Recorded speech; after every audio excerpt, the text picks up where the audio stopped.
My name is Daryl Martin. And I am Kenny Bramlett Martin.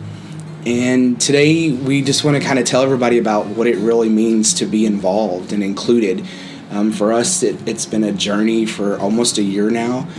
Being included has been pinnacle to everything that we've done at Shepherd of the Hills. From our very first event of the Trunk and Treat in October to Pride just a couple of weeks ago. Daryl and I have had the opportunity to serve communion together, which has been incredible for both of us in the spiritual journey that we both have been on, coming from very different faith backgrounds, but being able to be included in everything that we do, and it not being any obligation, it being just wanting to be here and being included, and that's incredible.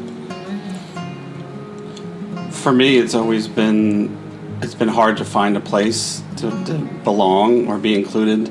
And to find this church, it's been years in the making, and I personally have never been as welcome as I have in this church, and I'm just glad that you guys have the open arms and welcome us in. We appreciate it. Absolutely.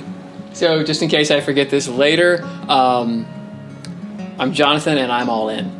I'm today to talk to you about included, and why, when I think of that word, why it resonates both for me and for the call that God has put on my heart here in the church.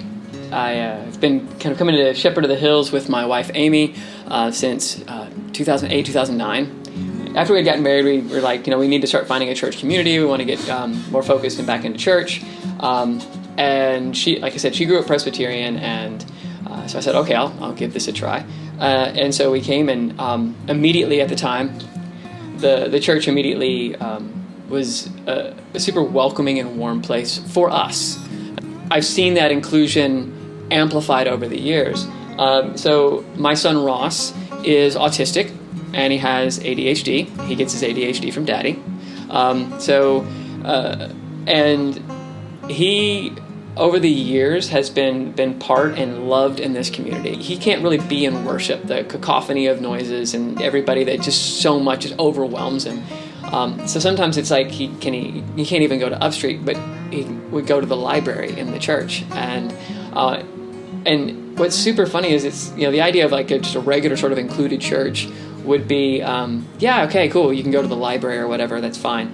But what's amazing now is he has his headphones on, he comes walking in, we kind of go into the library, it's quiet in there, and then